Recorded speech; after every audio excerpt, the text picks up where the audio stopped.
Capítulo 8. El ABC de un ganador.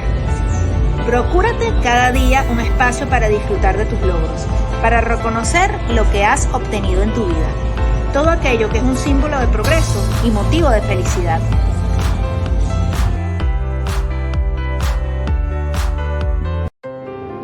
Y este espacio es patrocinado por Metropolitan Inmobiliaria Real Estate. Bienvenidos a una nueva experiencia inmobiliaria. Capítulo 8. Nunca desprecies nada ni a nadie. La historia es ir o no ir, llamar o no llamar, venir o no venir, hacer o no hacer.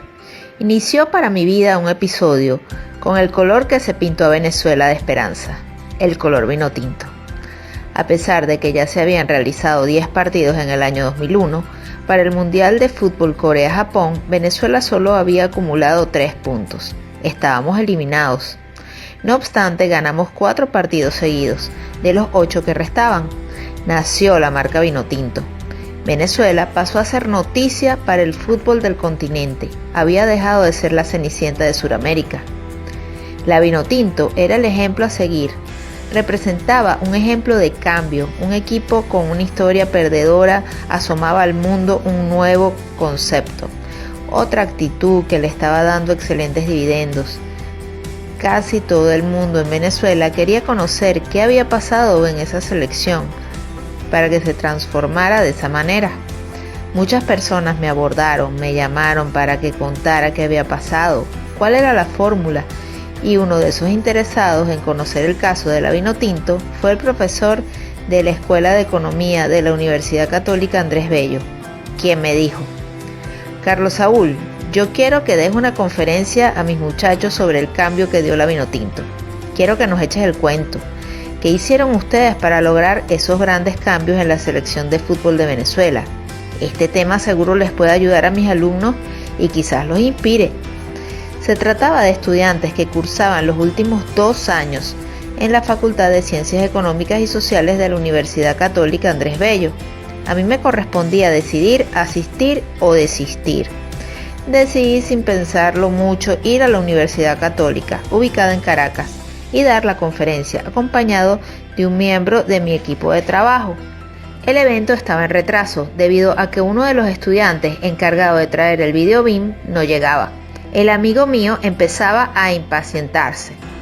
Han pasado ya 15 minutos. ¿Cuánto vamos a esperar, Carlos Saúl? Media hora.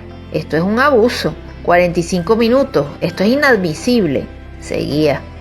El estudiante se había comprometido a aportar el video BIM. Por fin llegó. Con prisa se sentó al mismo tiempo que no se cansaba de pedir disculpas. Profesor, disculpe. Quédate tranquilo, no ha pasado nada. Vamos a meternos en el tema. Hablé 1 hora en vez de las 2 horas que se tenían planificadas.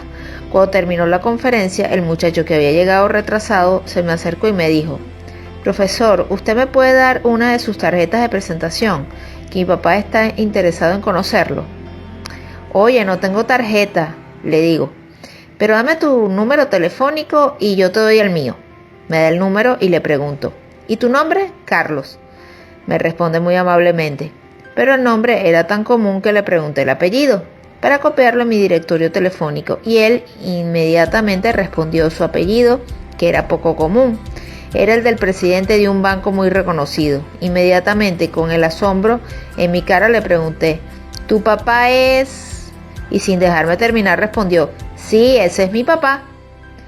Ah, bueno, dígale a su papá que estoy a la orden para cualquier cosa. Deslicé sin perder ni un minuto. Conjugar el verbo aguantar. A veces perdemos oportunidades por no contar con la paciencia para esperar, por no mantener el equilibrio interno y la serenidad que tanto le agrada a la gente. El entorno pocas veces nos alienta a seguir buscando la manera de cumplir nuestros propósitos, a ver la vida con optimismo y a mantener la calma, enfocados en ver todo como una oportunidad. Todo lo contrario. La gente asusa para que perdamos el control y nos tientan para que nos desequilibremos. Todos los días estamos expuestos a alterarnos, con lo cual perdemos oportunidades. La mayor parte de los seres humanos somos sensibles, no nos gusta que nos desprecien o nos subestimen. Y cuando sentimos que esto está ocurriendo, tendemos a cambiar nuestro estado de ánimo. Como consecuencia de ello, creamos situaciones que nos alejan de la oportunidad. Nunca dejen de pensar en esto. Las oportunidades están ocultas. No desprecien nunca a nadie. En cada persona, en cada espacio, en todo lugar, por más insignificante o traumático que parezca, existe una oportunidad. En una entrevista que le hicieron al coach del reconocido tenista español Rafael Nadal, su tío, Tony Nadal, comentaba acerca de algunas enseñanzas que le transmitía a Rafael.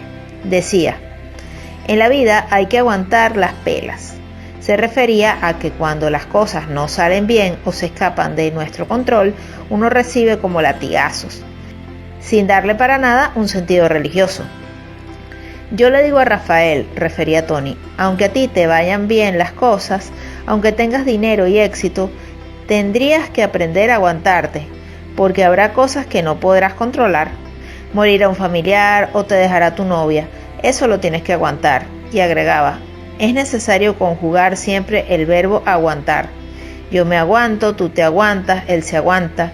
Esto es fundamental para ser más feliz y mejor persona. Dios quiere, con E. Siempre me ha sorprendido una expresión popular que la gente usa cuando se trata de emprender proyectos o competir en cualquier espacio de la vida. Me refiero al ojalá, Dios quiera, nos vaya bien, lo cual quiere decir que el éxito está condicionado al hecho de que Dios tenga el interés de que logremos el resultado favorable. Por lo cual, cuando no se logra ese resultado, es fácil pensar: a lo mejor Dios no quería que sucediera. En una oportunidad, estando reunido con la selección venezolana de fútbol, la Vinotinto, cuando me iniciaba como su psicólogo motivador, tiempo que se prolongó desde el año 2001 hasta el año 2008, le pregunté a uno de los jugadores: ¿cómo crees tú que nos va a ir en el encuentro contra Paraguay? Dios quiera que bien, me respondió. Dios quiere que nos vaya bien, le dije, pero él volvía a insistir. Sí, Carlos Saúl, como me llamaban, Dios quiera que nos vaya bien. Es que Dios quiere que nos vaya bien, le remarqué. El muchacho no comprendía la diferencia que había en esta frase, que era muy sutil. Era la letra A por la letra E. La expresión Dios quiera que nos vaya bien es condicional y estaría sujeta a la voluntad de Dios, la cual puede significar que Él quiera el mal o quiera el bien.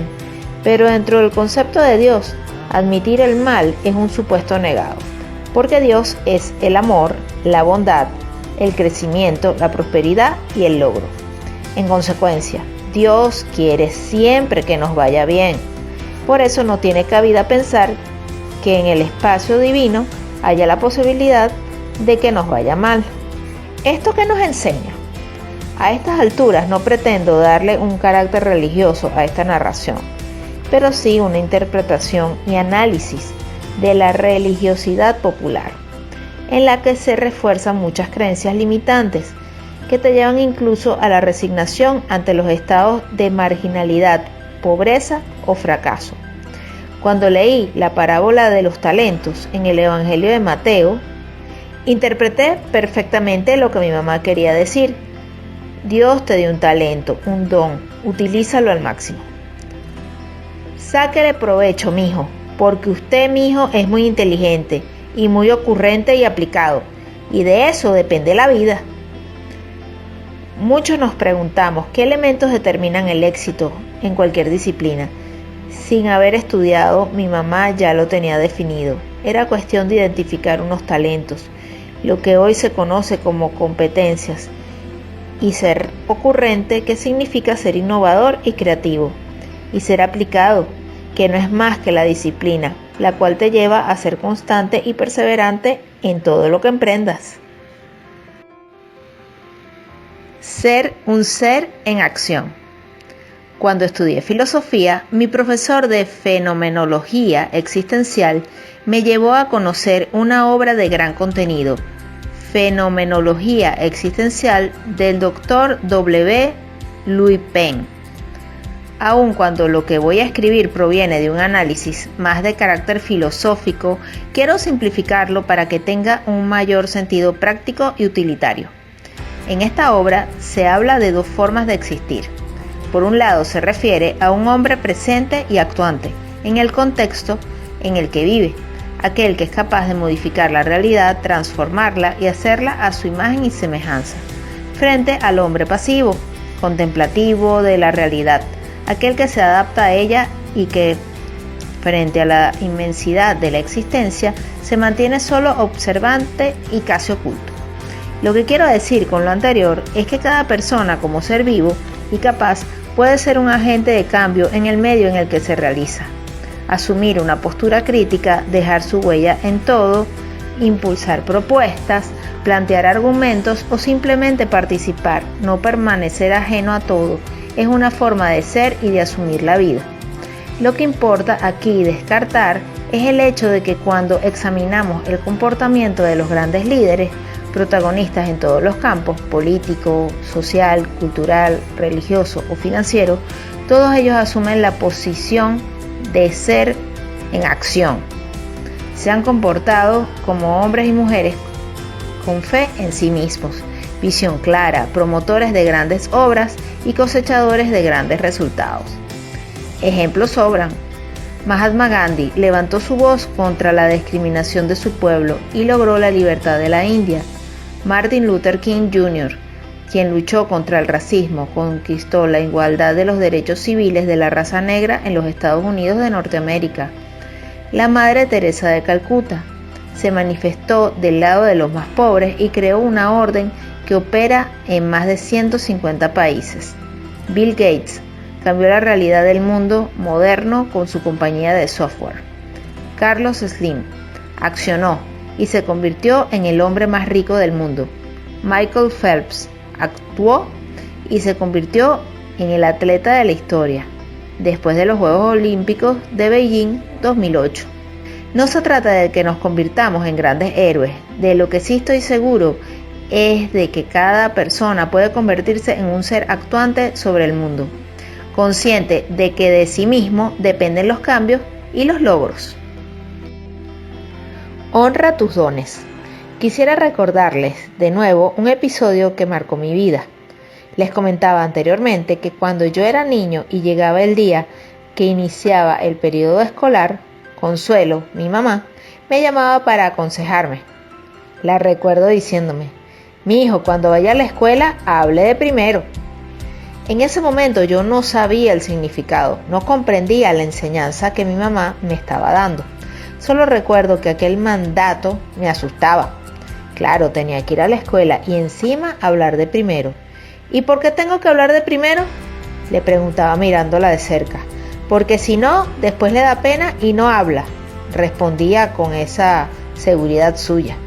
Mi mamá estaba consciente de que el éxito es para los que toman iniciativa, para aquellos que vencen el miedo, la timidez o la duda y deciden dar el paso hacia el protagonismo. Yo me atreví a hablar, hice lo que mi mamá me enseñó, hablé de primero y de eso he vivido. ¿Quién podía anticipar? Yo, que toda mi vida lo que he hecho es estudiar, analizar, traducir el conocimiento en algo simple, útil y divertido, ¿que de eso viviría? En una oportunidad me encontraba en la República Dominicana dictando una conferencia denominada El Poder del Cambio, una audiencia de 800 personas aproximadamente. Todo el mundo estaba atento a cuanto yo decía. Era un auditorio conformado por gente del Caribe y Centroamérica. Cuando terminó la conferencia, se acercó una persona que luego resultó ser el pastor de una iglesia cristiana y me dice: hermano, Dios te bendice, fue un honor escucharte. Nuestro Padre Celestial te ha bendecido con el don de la palabra. Gracias, pero no es para tanto, le dije. No, todo el mundo no habla como tú. Y agrega: ¿desde cuándo hablas así? ¿Cuándo descubriste ese don? Y yo le comenté: desde pequeño mi mamá me dijo: hable de primero, mijo. Mamá, sin ser ninguna letrada, me estaba conduciendo a ubicarme entre esos seres actuantes que evitan la pasividad y son capaces de hacer y producir cambios, de beneficiar a otros y producir ganancias personales y profesionales. Ese ser actuante, activo, atrevido, que asume el rol protagónico en su vida. Lo podemos identificar en el marco psicológico como ser presente. Existe y en el lugar que está se hace sentir. Cada persona que ha sido presente, cuando no está materialmente en ese contexto donde fue presente, se convertirá automáticamente en un ser ausente. No está y es como si estuviera.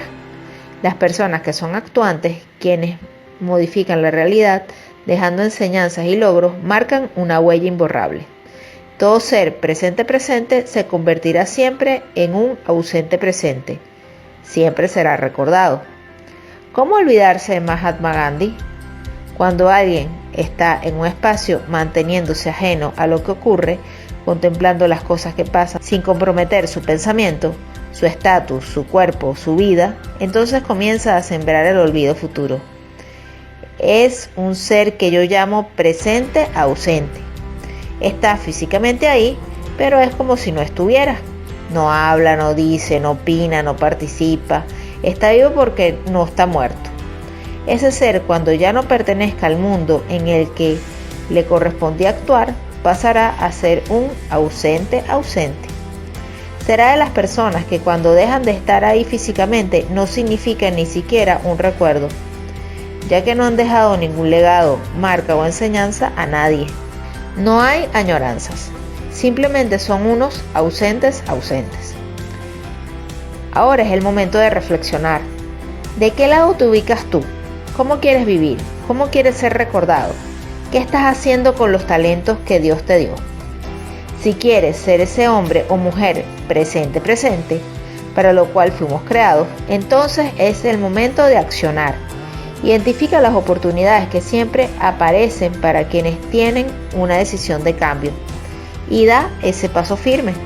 Transfórmate en el ser para lo cual fuiste creado. Fuiste creado para impulsar cambios, para adueñarte de la realidad y modificarla. Aprovecha cada instante para manifestarte con fuerza y criterio. Demuestra en todo tiempo que tú tienes la voluntad y el ímpetu para producir transformaciones, asumir grandes retos y obtener los máximos logros. Esta es mi filosofía de vida. Me defino como un ser emprendedor, con alta iniciativa y con el empuje hacia la acción, quizás derivado de un mandato personal que llevo grabado en mi mente, que aparece en todo momento. Hazte presente, aprovecha los momentos, no te quedes con los brazos cruzados, actúa, así como decía mi mamá. Hablar, pero también saber cuándo callar. Anteriormente les comentaba que Carmen Irene, Consuelo, mi mamá, me decía cuando comenzaban las clases, antes de ir a la escuela, su persistente consejo. Bueno, mijo, cuando esté hoy en la escuela, hable de primero. ¿Y por qué, mamá? Porque si no, después le da pena y no habla. Y si no tengo nada que decir, ¿qué hago? Le ponía por caso. Hago una pregunta y pongo a hablar a otro. Me reiteraba con determinación. Esto lo comento para referirme al hecho de que estar presente es una actitud que resulta en mi caso de un mandato que tuve en la vida, una enseñanza liberadora de mi potencial. Sin embargo, vuelvo a hacer alusión a este episodio para recordar otra enseñanza de vida que seguramente les resultará útil. Aprender cuándo debemos hablar y cuándo debemos callar. Es una práctica que cuando se ejercita bien da excelentes resultados. De lo contrario, resulta un desastre. Mi coach, Consuelo, como la llamaban en Táriba, por una parte me impulsaba a hablar, pero por otra parte la recuerdo diciéndome: mijo, cuando usted vaya a un lugar y no conoce, ponga cara de que sabe, pero eso sí, no hable, quédese callado, y así no se darán cuenta de que usted no sabe. Pero eso sí, mijo, ponga cuidado a todo, eche ojo para que aprenda. Uno de los comportamientos más difíciles para las personas es saber justamente cuándo hablar y cuándo callar. puesto que cuando hablamos de forma inoportuna perturbamos o interrumpimos y nos convertimos en personas impertinentes. Y cuando callamos y era necesario hablar, nos convertimos en seres que pueden percibirse como indiferentes o poco comprometidos. Hasta el propósito de no ser impertinente, pero tampoco indiferente. Quiero ahondar en este aspecto, puesto que lo considero esencial si queremos lograr mayor éxito. La cuestión de callar o hablar no debe ser interpretada literalmente. Cuando me refiero a hablar, lo asocio a los niveles de participación, protagonismo, acción o liderazgo, mientras que callar está asociado a la capacidad de escuchar, aprender, procesar, razonar para poder hablar luego con propiedad. Cada uno de nosotros queremos ser atinados en nuestras actuaciones, aun cuando a veces fallamos. Los errores que cometemos cuando actuamos con protagonismo inapropiado o innecesario, o cuando dejamos pasar un momento en el que debíamos fijar alguna posición, expresar una opinión o tomar riendas de la situación, se deben, en la mayoría de los casos, a la baja capacidad de observación, a no contar con la información para hacer una valoración precisa de las personas o circunstancias a las que nos vemos expuestos, a un bajo sentido estratégico y al poco control de nuestro sistema emocional. Para que esto no ocurra, es necesario tener un mayor conocimiento de nuestra estructura de pensamiento y de nuestras reacciones emocionales. Cuando nos conocemos bien, resulta más fácil anticipar qué nos puede pasar en determinadas circunstancias y contar con una respuesta que nos garantice un comportamiento funcional en el ámbito en el cual nos movemos. Es recomendable que nos preguntemos, ¿es necesario que yo opine? ¿Agrega valor lo que puedo decir en este momento? ¿Cuál será la posible reacción de las personas asociadas a la situación? ¿Qué pasará si asumo posición en este caso o momento? ¿Qué evitaré callándome entre muchas otras preguntas orientadoras? Todas estas interrogantes nos hacen previsivos, controlados y estratégicos. No olvidemos que la vida no tiene una receta. En consecuencia, cada uno encontrará sus propias preguntas. Pero para todos es imperativo lograr el discernimiento para poder actuar de una forma funcional si queremos tener éxito. Quiero volver a subrayar la importancia que tiene concientizar que cada momento que pasa impactará sobre nuestro futuro. Por lo tanto, es fundamental afinar nuestra capacidad de imaginar nuestro futuro de cara a las acciones y decisiones de nuestro presente. Esta enseñanza de vida ha resultado una joya para mi actividad profesional. Saber cuándo callar o cuándo escuchar pareciera algo sencillo, sin embargo, cuando no lo hemos aprendido, es casi una odisea. Los enemigos internos. En todas mis conferencias a lo largo de muchos años, he invitado a los participantes a preguntarse cuál es el gran propósito de su vida. La respuesta es sencilla. El propósito de la vida es la realización, es la felicidad y el equilibrio supremo. Y a partir de esta realización, contribuir a ser más felices también a los demás. Pero cumplirlo no es fácil, ya que existen muchos factores necesarios que no están dentro de nuestra zona de control. Al mismo tiempo, mantener el bienestar personal no es sencillo, porque estamos permanentemente expuestos a situaciones desagradables, negativas o que nos causan desgaste emocional o físico. Cuando estamos expuestos a una perenne incertidumbre y a situaciones que amenazan nuestra seguridad interna, nos convertimos muchas veces en personas llenas de miedos y dudas que pueden llegar hasta paralizarnos. Entonces debemos enfrentar seriamente estos dos grandes enemigos del éxito que han sido dos obstáculos con los cuales convivimos. Estas emociones, que en un principio pueden ayudarnos, se alimentan en un entorno pesimista, que hacen de la duda y el miedo factores destructivos de la iniciativa, del cambio y de nuestros sueños. De la duda y el miedo se derivan otras emociones y sentimientos asociados que aumentan la complejidad de la situación. De estos estados psicológicos deriva la indecisión y la desconfianza, con lo cual la persona se inhabilita para andar con pie firme hacia la búsqueda de sus metas. Esta familia de emociones conduce, en definitiva, hacia la esclavitud, y un ser humano que no es libre nunca será feliz. Un paso previo, la renuncia.